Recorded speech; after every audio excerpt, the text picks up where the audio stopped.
यो कहिले भयो कसैलाई पनि थाहा छैन। परापूर्व कालमा एकजना मानिसले, हे सुपा देउराली माता, म लाहुरे बनौँ? यदि म लाहुरे बने भने, यदि मैले पैसा कमाएँ भने म तपाईलाई कालो बोको र सुनको सिख्री चढाउँछु भनेछन्। उनी लाहुरे पनि बने, उनको मनोकामना पनि पुरा भयो, पैसा पनि कमाए। जब उनी घर फर्किए उनको मनमा अहमता आयो, मैले सुपा देउराली मातालाई सुनको सिख्री त के त्यो बाटो फर्केर पनि हिँड्दैन। जब त्यो कुरा सुपा देउराली मातालाई थाहा भयो, त्यसपछि लाहुरे घर हिँड्दै गर्दा सुपा देउराली माताले बीच बाटोमै लाहुरे र लाहुरेको बाकससहित उडाएर सुपा देउराली नजिकै रहेको विशाल पहाडमा टाँसिदिनु भयो अनि त्यो लाहुरे त्यही विलीन भयो। आदरणीय दर्शक महानुभावहरू, आज हामीले यस भिडियोमा सुपा देउराली माताको उत्पत्ति कसरी भयो र लाहुरे टाँसिनुको रहस्य के हो भनेर तपाईहरूलाई जानकारी दिनेछौँ। महेन्द्र राजमार्गको गोरुसिङे सन्धिखर्क सडकको गोरुसिङे चोकबाट झन्डै 47 किलोमिटर दूरीमा रहेको अर्घाखाँचीको प्रख्यात मन्दिर सुपा देउरालीबारे नसुन्ने बिरलै होलान्। यो मन्दिर अर्घाखाँचीको सन्धिखर्क नगरपालिका वडा नम्बर 7 मा पर्दछ। प्राकृतिक सौन्दर्यले भरिएको महाभारत पर्वत श्रृङ्खला अन्तर्गत पहाडको खोजमा रहेको यो मन्दिरको दर्शन गर्न नेपालका विभिन्न जिल्लाका साथै भारतबाट समेत भक्तजनहरू आउने गर्दछन्। आफूले कामना गरेको भाकल पुरा भएपछि मन्दिरमा पूजा गर्न भक्तजनहरू यहाँ आउने गर्दछन्।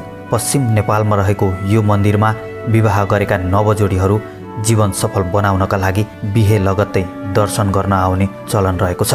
यो मन्दिरमा शनिबार भक्तजनहरूको व्यापक भिड लाग्दछ। आफ्नो मनोकामना पुरा होस् भन्दै नरिवल, परेवा, जिन्सी सामानहरू मन्दिरमा चढाउने चलन रहेको छ। यहाँ आफ्नो भाकल अनुसार बलि दिने पनि चलन रहेको छ। 2042 सालमा मन्दिर निर्माण भए पनि परापूर्व कालदेखि नै पूजाआजा गर्ने शक्तिपीठको रूपमा सुपा देउराली चर्चित रहेको छ। यहाँ भाकल गरेपछि मनोकांक्षा पुरा हुने र भाकल अनुसार पूजा गर्ने चलन यहाँ छ।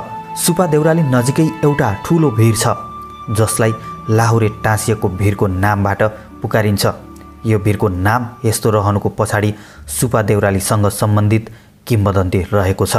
परापूर्व कालमा जागिरका लागि एकजना लाहुरेले सुपा देउराली मन्दिरमा भाकल गरेका थिए, म लाहुरे बनौँ? यदि उनी लाहुरे बने भने कालो बोको र सुनको सिख्री चढाउने बाचा गरेका थिए। उनको भाकल पनि पुरा भयो, उनी लाहुरे पनि बने। तर उनले भाकललाई अविश्वास गर्दै अर्को बाटो हुँदै घर फर्किने निर्णय गरे। उनको त्यो अहमता माता सुपा देउरालीलाई असह्य भयो। त्यतिकैमा लाहुरे घर नपुग्दै बाटोबाटै माता सुपा देउरालीले जबरजस्ती हावामा उडाएर अहिलेको मन्दिर नजिकै ठुलो भिरमा लगेर टाँसिदिनु भयो। भिर पनि यस्तो छ कि त्यहाँ चाहेर पनि कोही मान्छे जान सक्दैन, जसको फलस्वरूप लाहुरे भित्तामा टाँसिएर विलीन भए। यो मन्दिरमा जे भाकल गर्यो त्यही पुग्ने जनविश्वास पनि छ। त्यसै आधारमा यस तीर्थस्थलको महिमा र गरिमा बढ्दै गएको छ। महाभारत पर्वत श्रृङ्खलाको ठुला ठुला पहाडको खोजमा प्राचीन शैलीमा निर्मित सुपा देउराली मन्दिर छ।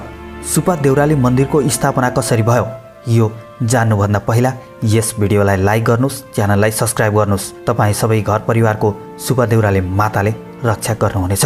यस सुपा देउराली मन्दिर परिसरमा भगवान रामकी पत्नी सीताले बनाएको चुलो, जाँतो, विभिन्न शिला समेतले यसको